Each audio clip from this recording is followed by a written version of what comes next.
Bonsoir à toutes et à tous, bienvenue dans cette session d'information sur la télévision Labari en ce mardi 20 février 2018.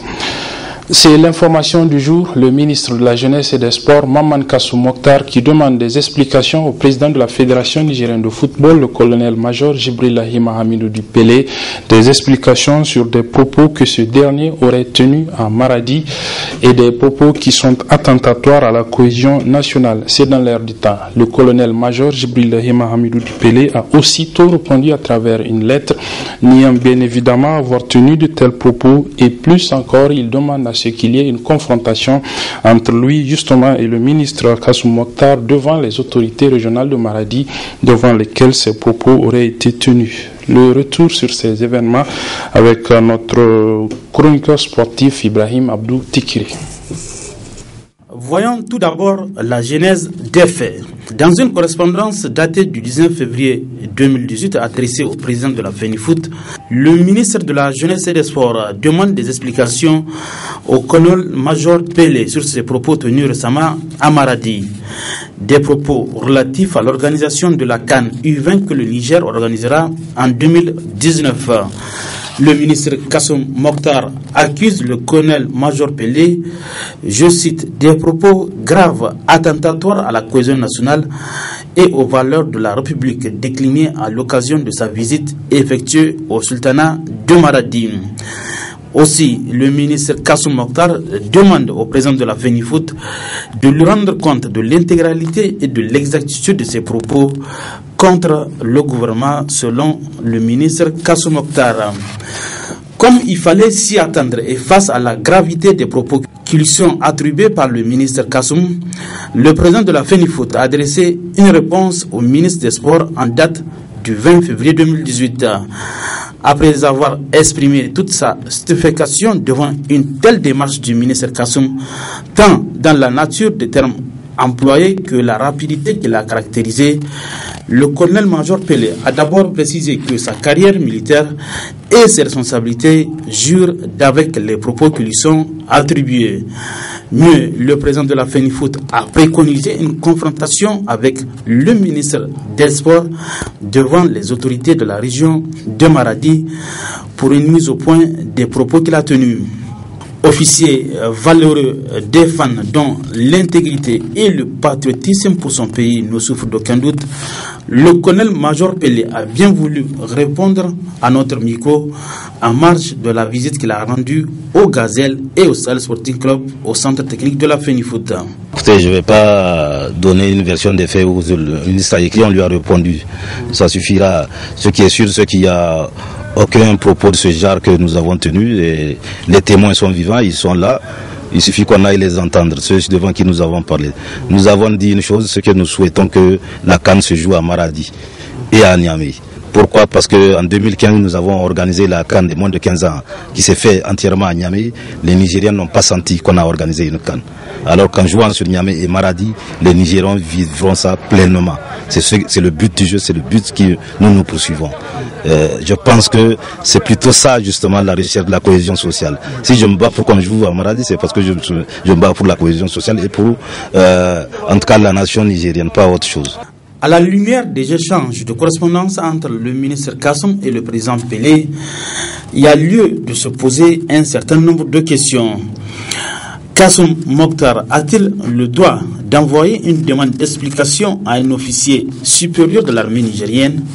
À quel jeu joue Kassou Mokhtar en attribuant à Pelé des propos attentatoires à la cohésion sociale dans le cadre sportif? Le ministre Kassou Mokhtar continue de créer un climat de crise au sein du mouvement sportif. À quelle fin? En tout cas, la famille du mouvement sportif en a marre de ce ministre dont ses multiples casseroles lui méritent une autre sanction. Voilà, et comme le disait Ibrahim Tikiri dans son commentaire, le colonel Jibrillahi Mahamidou Dupele a donc répondu à cette lettre du ministre de la Jeunesse, Kassou Mokhtar. Il a aussi précisé dans une interview qu'il a accordée à la télévision Labari en marge d'une visite qu'il a rendue ce matin donc au niveau du centre technique de football où sont hébergés donc les joueurs de l'équipe du Sahel Sporting Club qui vont jouer donc demain après-midi contre l'équipe Al-Ittihad de Tripoli dans le cadre des matchs retour de la Coupe de la CAF. Et le colonel Pelé est également allé voir les joueuses de l'équipe nationale de football qui étaient revenues donc d'un tournoi d'Abidjan. Le résumé avec nos reporters Ibrahim Abdoutikire donc et Chebou Guissou. Après avoir encaissé une vingtaine de buts à Abidjan au tournoi de l'UFOA, les gazelles du Niger sont de retour au Bercail. Un apprentissage très difficile pour les footballeuses nigériennes face à des expérimentés. C'est pourquoi le président de la Fédération nigérienne de football est parti apporter le soutien moral du comité exécutif à l'équipe nationale féminine de football. Le football d'Afrique noire, là, ça est dans notre zone UFOA. Les meilleures équipes, Nigeria, Ghana, Sénégal, tout ça c'est dans notre zone. Eux là, ils ont une avance sur nous depuis de 10 ans déjà, 15 ans, sur le football féminin. Nous on commence. Donc il n'y a pas de complexe à avoir là-dedans. L'essentiel c'était participer et vous faire voir, vous faire connaître la compétition internationale. On va continuer à construire. J'ai insisté pour vous parler, pour vous dire 2 mots, pour que vous ne pensez pas que, parce que les gens vont parler de vos scores, qu'on est découragé ou qu'on est fâché contre vous. Il n'y a rien du tout. Vous avez fait ce que vous avez pu faire. C'est bien, il faut continuer à jouer. Ok? Il ne faut pas vous décourager, il faut continuer à jouer. C'est petit à petit, comme on dit, comme moi. Ok? Donc je tenais vraiment à vous dire ça. Je suis en train de voyager, mais j'ai insisté pour passer vous voir, pour vous dire 2 mots par rapport à ça. Ne vous découragez pas, c'est le football féminin. Ça a été difficile à commencer chez nous. On commence, on va le construire. Juste après les gazelles, le président de la FENIFOOT a visité l'équipe du Sahel Sporting Club engagée en Coupe de la Confédération. Après avoir été battu 1-0 par Al-Ittihad de Tripoli, les Sahéliens accueillent ce 21 février au stade Janssen Kounté les Libyens pour la phase retour. Le retour est chez nous. On a 50% de chance déjà avec le soleil. Vous comprenez ce que je veux dire? C'est clair, le soleil là il vous donne 50% de chance déjà. Le reste c'est vous. Le reste c'est vous. On est chez nous, vous avez toutes les chances de passer votre deuxième tour. Tous au stade Janssen Kounté de Niamey ce mercredi 21 février 2018 à partir de 16h pour pousser les verts et jaunes à la qualification. C'est notre fait de l'actualité de ce mardi, le verdict ce matin du juge du tribunal de grande instance hors classe de Niamey dans l'affaire des militants de l'opposition, le FOI notamment, le Front de l'opposition indépendante, qui ont été, vous le savez, arrêtés en début de ce mois de février alors qu'ils prenaient part à un sit-in au niveau de la place Toumo pour entre autres dénoncer les mesures antisociales contenues dans la loi des finances 2018, mais aussi exiger le départ des bases étrangères sur notre territoire. Et bien, ces militants ont donc été arrêtés. Ils étaient au départ 10, les 3 ont été libérés à la suite de la garde à vue au niveau de la police judiciaire. Les 7 qui ont été placés sous mandat de dépôt à la prison civile de Niamey sont donc passés devant le juge qui a vidé aujourd'hui son verdict. On retient que sur les 7, les 6 ont été libérés, relaxés donc, et le 7e, le président du parti à Kalkassa, M. Alassane Initika, lui a été occupé d'une peine d'1 mois de prison avec sursis. Suivant la réaction de satisfaction de la présidente de ce front de l'opposition, le front de l'opposition indépendante, donc Mme Bayar Mariama Gamake, ce matin, après le verdict, c'était au tribunal de grande instance hors classe de Niamey. C'est pour dire que la dernière fois, je vous disais que nous faisons confiance à la justice de notre pays. Nous le disons et nous le réaffirmons avec force. Et nous avons eu raison de faire confiance à la justice de notre pays. Donc, je voudrais également saisir l'occasion que vous m'offrez pour dire un grand merci vraiment à l'ensemble de nos militants qui se sont mobilisés, qui nous ont soutenus, qui nous ont accompagnés dans cette épreuve. Donc, je remercie également la presse pour votre accompagnement, pour avoir fait l'écho du fait que nous ne faisons que défendre la démocratie et nous exprimer. Et on remercie également la justice de notre pays parce que c'est le rempart, c'est le dernier rempart contre l'injustice et la discrimination. Je vous remercie. Nos amis sont libres. Donc, seul Indi Nikara a été donc libéré avec sursis, 1 mois de sursis. et 20 000 francs d'amende. Donc c'est pour ça que je m'exprime en ce sens-là. On n'a fait que nous exprimer un point de vue différent, et c'est la démocratie, c'est la constitution de notre pays qui nous le permet.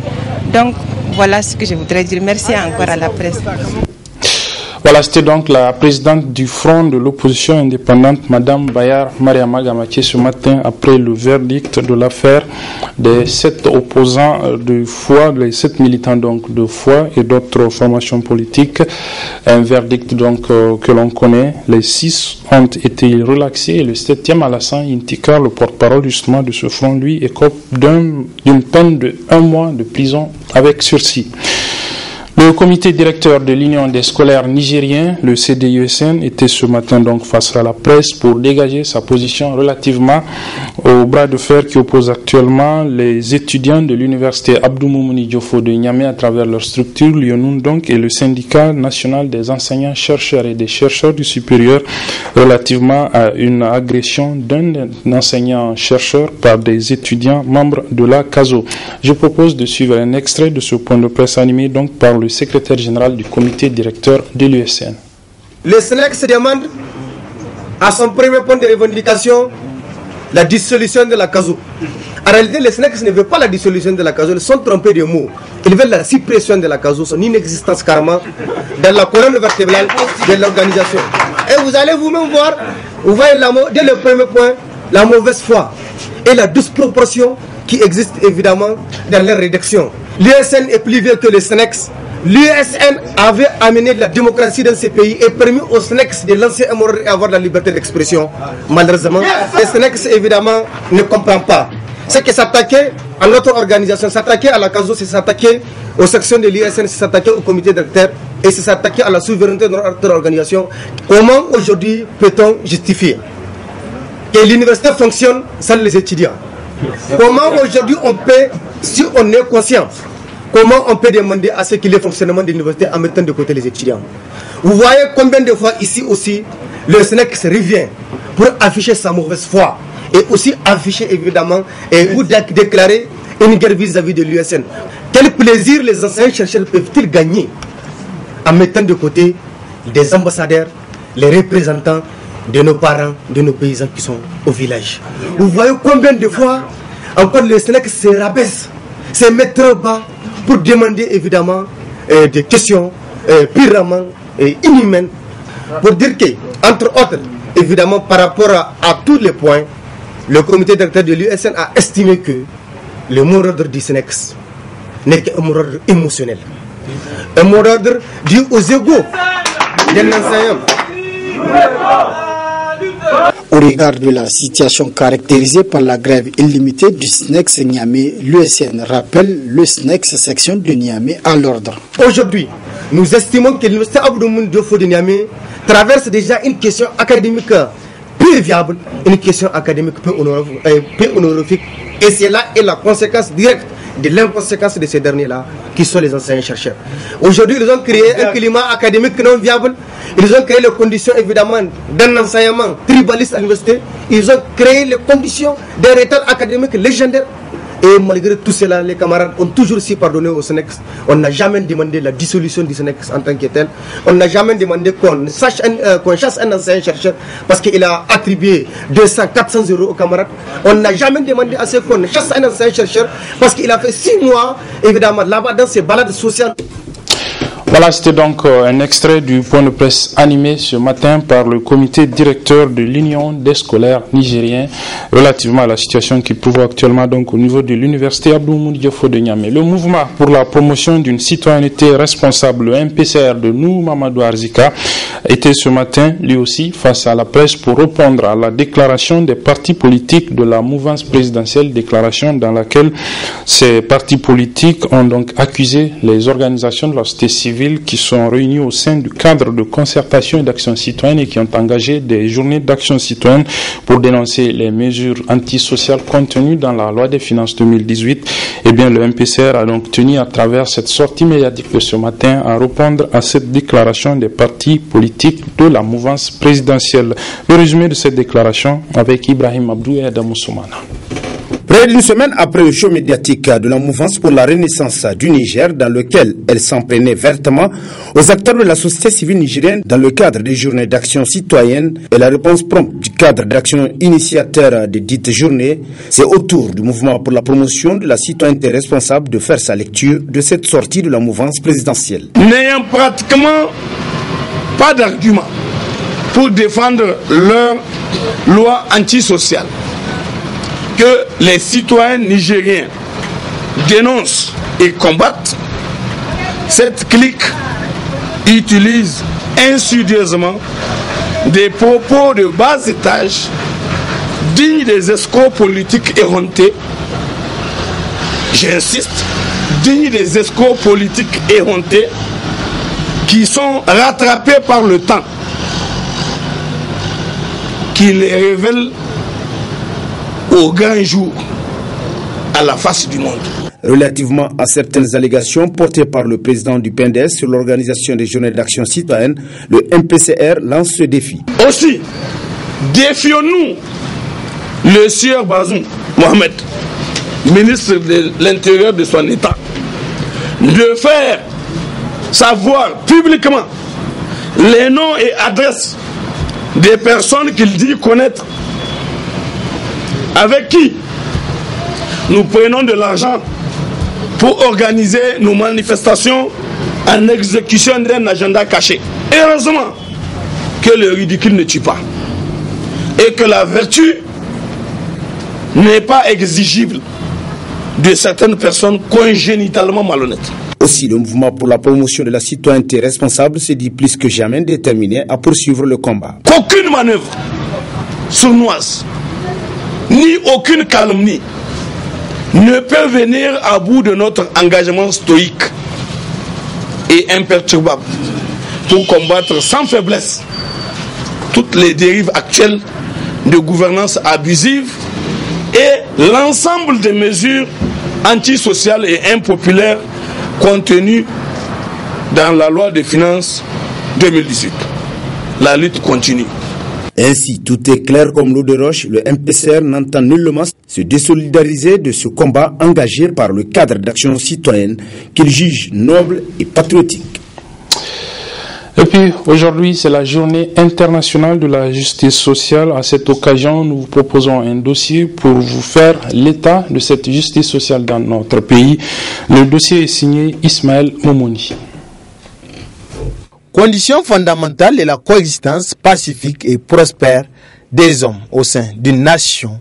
La justice sociale implique également la pose des fondements nécessaires pour assurer la dignité, la stabilité et des perspectives au profit de tous les citoyens.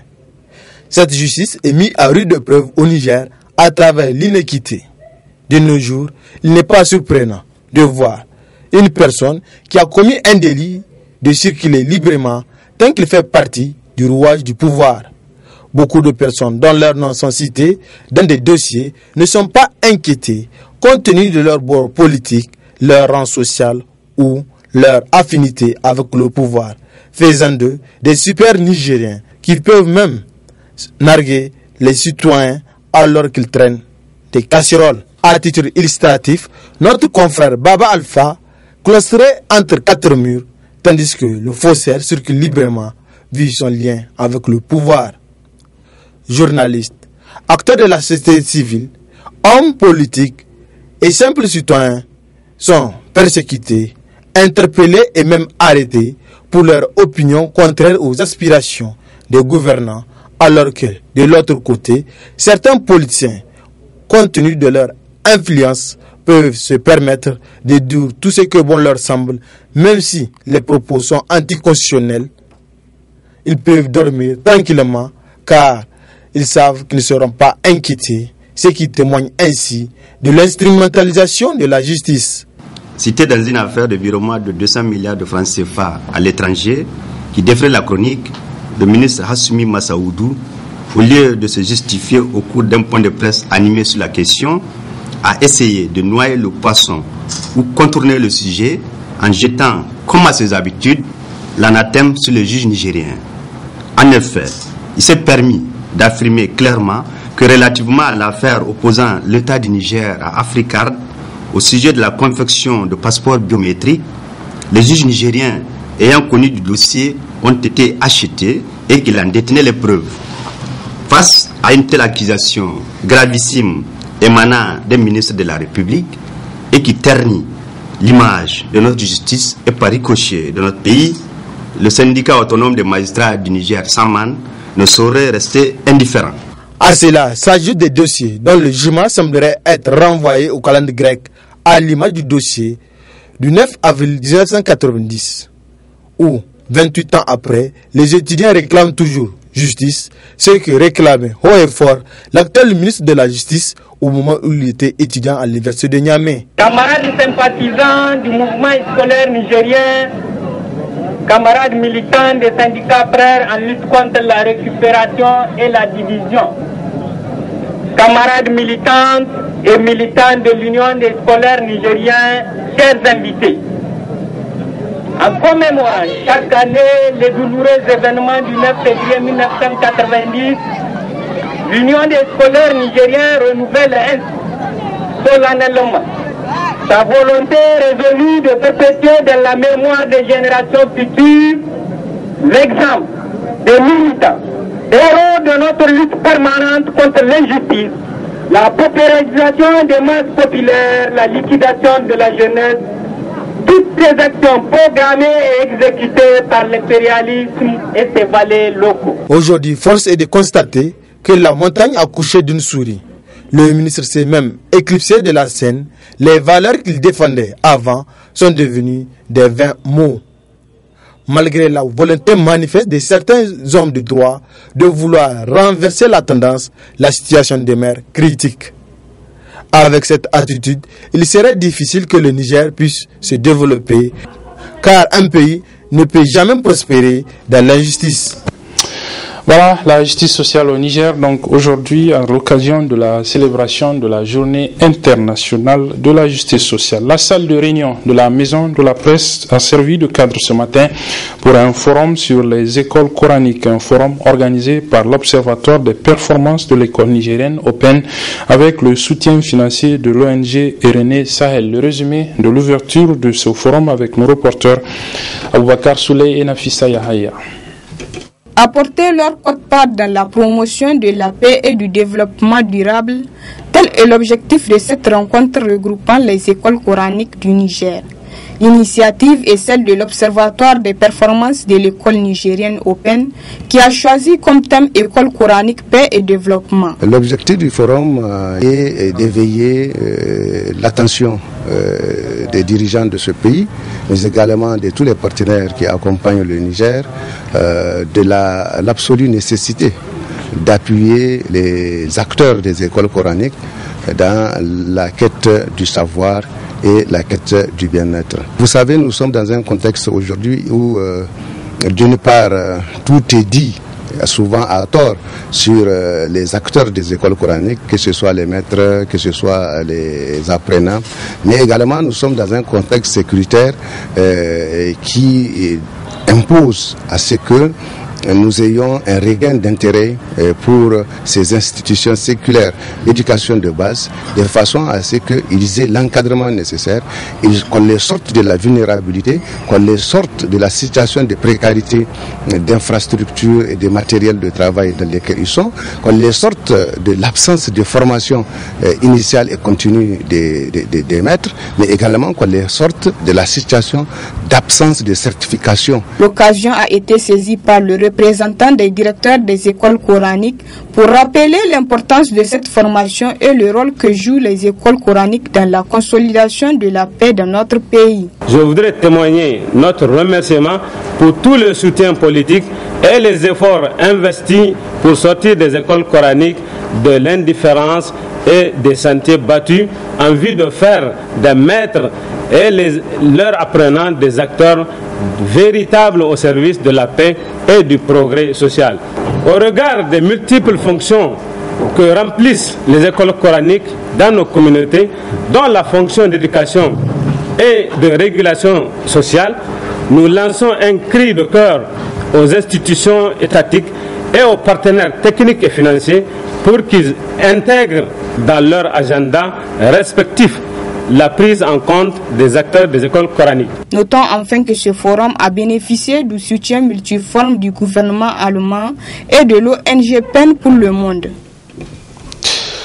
Une rencontre a regroupé ce matin les responsables des ONG et associations de développement accréditées au Niger et les responsables du ministère en charge du développement communautaire. L'objectif de la réunion, mettre de l'ordre dans ce secteur. Le résumé avec nos reporters Sadou Doumi et Hassan Saleh Mustafa. Améliorer les performances des ONG nationales et internationales au Niger, c'est la principale motivation de cette rencontre entre le ministère du Développement communautaire et les responsables des ONG. Des ONG dont beaucoup ne respectent pas le texte et certaines dispositions juridiques qui les régissent, une situation qui a amené le gouvernement à penser à assainir le secteur. La présente réunion est non seulement d'échanger avec vous sur les mesures d'assainissement, d'assurer votre meilleure intégration à la mise en œuvre du plan de renaissance du Niger, notamment le plan de développement économique et social 2017-2021. J'en suis convaincu que la qualité de l'apport des ONG s'améliorerait si les mesures d'assainissement du secteur sont intégrées à vos mécanismes et procédures que vous utiliserez en vue de sélectionner des ONG partenaires, mais également aux procédures de blocage des ressources mises à votre disposition.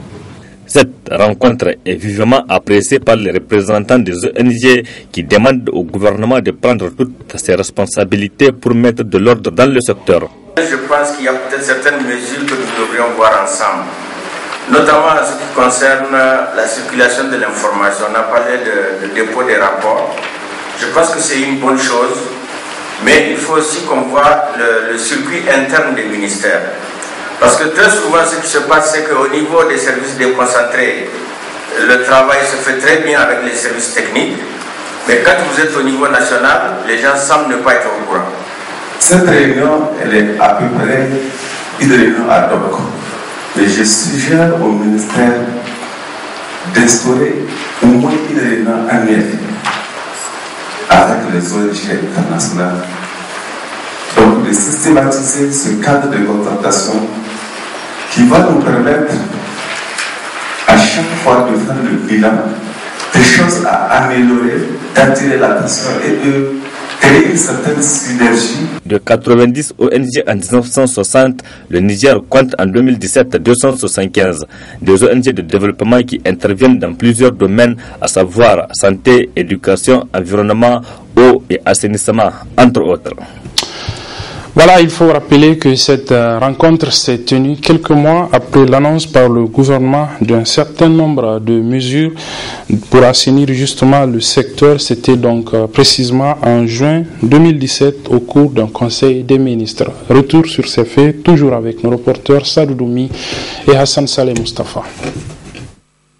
Des ONG nationales et internationales qui ne se conforment pas au protocole d'accord type, un document obligatoire signé tous les 5 ans qui définit les obligations de ces ONG vis-à-vis de l'État et vice-versa, risquerait d'être sanctionné par les autorités. C'est le secrétaire général du ministère de l'Intérieur qui l'a officiellement annoncé devant les représentants de ces ONG nationales et internationales. Plus de 50 ONG sont dans cette situation. Il est temps que nous-mêmes, le ministère de l'Intérieur et les autres ministères conservés pour mettre des textes en application. Il y a certaines organisations qui restent sans avoir auparavant cette autorisation.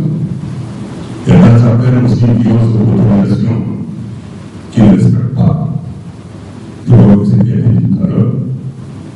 Je vois que le ministère de l'Intérieur, c'est qu'à partir d'aujourd'hui, on a trop de se faire et que nous allons revenir dans l'application. Je sais que les ONG, il y a certains responsables qui veulent bien pour avec les textes. Et je pense que nous allons désormais appliquer les textes pour qu'on puisse bien faire notre travail ensemble. Nous savons les autres qui sont dit tout l'effort parce que vous accompagnez l'État, mais il faut que ce soit fait dans l'ordre et dans la discipline. Une annonce qui n'est pas la bienvenue dans le camp des ONG. Si nous voudrions assainir, c'est de nous donner la main dans la main. c'est de se mettre ensemble et de voir comment on doit améliorer. Parce qu'aujourd'hui, nous qui sommes des intervenants locaux, nous savons qu'il y a un dysfonctionnement au niveau de l'administration. Chaque ministère devrait avoir une section qui s'occupe de la relation avec les ONG. Mais je m'excuse, je ne sais pas si le ministère du développement communautaire, lui, il l'a, mais tous les ministres, les autres ministères, avec lesquels nous avons travaillé longtemps, aujourd'hui, ils n'ont même pas de liste des ONG qui interviennent dans leur domaine, dans leur secteur, où les relations sont biaisées.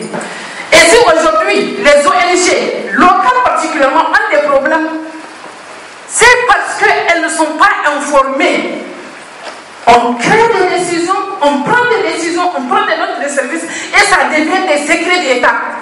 L'une des mesures retenues par le ministère de l'Intérieur est d'amener l'ensemble des acteurs publics à adopter cette attitude commune permettant de limiter la multiplication des centres de coordination de ce secteur en vue d'une meilleure maîtrise des interventions des ONG et associations de développement. La suite de ce journal avec le lancement hier d'une campagne d'études par les responsables de l'école de comptabilité, de communication et de management ECAM. C'est la 4e édition de cette caravane lancée donc hier après-midi. Le résumé avec nos reporters Nasser Seydou et Nafissa Hassan. ECAM, c'est le cadre idéal. La présente cérémonie marque le lancement officiel de la 4e édition de la caravane d'études à l'école de comptabilité, de communication, d'administration et de management ECAM. Une initiative propre à l'ECAM est la première du genre qui vise à familiariser les étudiants avec leur milieu de travail. L'ECAM a pour vocation de former des cadres compétents à travers l'acquisition de connaissances répondant aux exigences de l'enseignement supérieur professionnel et de les mettre sur le marché de l'emploi. Elle forme aujourd'hui dans 18 filières au niveau BTS d'État, 6 en licence et 6 en master. L'ECAM est également en train d'exécuter un programme de reconversion de 60 jeunes en difficulté d'insertion d'emploi, en infographie et en suivi et évaluation pour le compte du projet de développement de compétences pour la croissance. PRODEC en collaboration avec les fonds d'appui à la formation professionnelle et à l'apprentissage FOPA sous financement de la Banque mondiale. La caravane d'études est une initiative propre à l'ECAM qui consiste à amener les apprenants à allier la théorie à la pratique en découvrant les réalités de leur environnement professionnel. Depuis la création de cette école, il y a de cela 4 ans, l'administration, dans son professionnalisme novateur et sa vision futuriste, avait pris l'initiative d'innover en matière d'enseignement professionnel. L'objectif est de réussir la parfaite combinaison, mieux l'adéquation entre la théorie enseignée à l'école et la pratique à travers plusieurs visites d'entreprises et des institutions de la République, notamment l'Assemblée nationale. Présent à la cérémonie, le gouverneur de Niamey et le ministre de l'Enseignement supérieur, de la Recherche et de l'Innovation ont respectivement salué cette initiative louable. Nous encourageons vivement les responsables de l'ECAM de continuer dans cette lancée, car la réussite de nos enfants dépend d'eux. Cette 4e édition placée sous le double thème l'employabilité de jeunes diplômés, un défi majeur pour la formation professionnelle et technique, et l'entrepreneuriat de jeunes diplômés, une solution contre le chômage crucial des jeunes, cadre parfaitement avec le programme de renaissance de son Excellence Issoufou Mahamadou, président de la République, chef de l'État, qui nourrit de grandes ambitions pour l'ensemble des secteurs de l'éducation, en particulier l'enseignement professionnel et technique. Au cours de cette cérémonie, des attestations de distinction ont été décernées aux enseignants qui se sont démarqués au cours de ces dernières années. Également, du 19 au 24 février, les étudiants de l'ECAM sillonneront les différentes entreprises privées et institutions étatiques et seront édifiés sur des thématiques cadrant avec leur formation à travers des conférences, débats et séminaires. Dans le cadre justement de cette campagne d'études qui consiste en vérité à des visites d'entreprise, les étudiants de l'ECAM ont visité ce matin les locaux de plusieurs sociétés de la place, mais aussi ceux de la Commission nationale des droits humains, la CNDH. Retrouvons nos reporters Nasser Seydou et Nafissa Hassan. Joindre la théorie à la pratique en familiarisant les étudiants avec leur environnement professionnel, c'est l'objectif de ces visites guidées d'entreprises et institutions de l'État par les responsables de l'école de comptabilité, de communication, d'administration et de management ECAM. L'honneur me choisit de venir amener la délégation de l'ECAM à la CNDH et nous avons initié cette démarche à travers ce qu'on appelait la caravane, pour permettre en fait aux étudiants de prendre la mesure sur le terrain de ce qu'on est en train de faire par rapport au monde professionnel. Nous voulions faire un parallèle entre les droits économiques et puis les formations professionnelles qu'on est en train de délivrer à nos étudiants pour qu'ils puissent comprendre les enjeux et les défis en fait économiques modernes et surtout développer leur culture entrepreneuriale et que ça ne soit pas en fait une chose mal comprise lorsqu'on parle de la question des droits humains. Il faudra que nous joignions la théorie à la pratique. La théorie à la pratique. C'est-à-dire qu'à l'école, nous ne faisons que de la théorie. Alors que nous sommes en train de former des professionnels. Et un professionnel, c'est celui-là qui sera opérationnel, qu'on peut engager juste après sa formation. Pour cela, nous faisons en sorte que nos étudiants, nos élèves visitent les sociétés, visitent les entreprises, ils visitent l'administration, les institutions, parce que nous formons plusieurs catégories de professionnels pour qu'ils voient comment, de façon pratique, les choses marchent. Ému et édifié sur la vie des entreprises et des institutions, visiter les étudiants ne cache pas leur joie. Grâce à cette caravane d'études, nous avons pu visiter la Commission nationale des droits humains, CNDH. Et nous avons pu visiter beaucoup des services comme ça et nous avons eu à poser un certain nombre de questions pour savoir comment est le fonctionnement de cette institution. La caravane d'études a été initiée par l'école dans le but de rendre la théorie qu'on fait à l'école, de voir réellement ce qu'on fait sur le terrain. C'est un sentiment de joie qui m'anime, moi étudiant, de voir réellement ce que nos enseignants sont en train de nous faire à l'école et que réellement sur la pratique au niveau des usines, là c'est un pas de plus, ça nous permet aussi de vraiment à nous encourager et à persévérer dans le sens que nous aussi on ne sait pas peut-être de créer notre propre entreprise. Au cours de cette journée qui marque le début des activités de la 4e édition de la caravane d'études de l'ECAM, une conférence sur le thème professionnalisation et employabilité a également été animée dans les locaux de l'établissement. Au programme de la journée du mercredi, les étudiants de l'ECAM sillonneront les locaux de l'Assemblée nationale, du groupe de presse Labari et de l'agence nigérienne de presse ANP. Et pour refermer cette édition, nous vous proposons un public reportage sur une activité du PGRCDU. C'est le projet de gestion des risques de catastrophes et de développement urbain. L'activité, en fait, c'est la construction le lancement des travaux de construction d'une digue dans la région de Difa, le public de Dosso plutôt. Le public reportage est signé par nos confrères de la radio et télévision Dunia. Très bonne réception et bonne suite de nos programmes.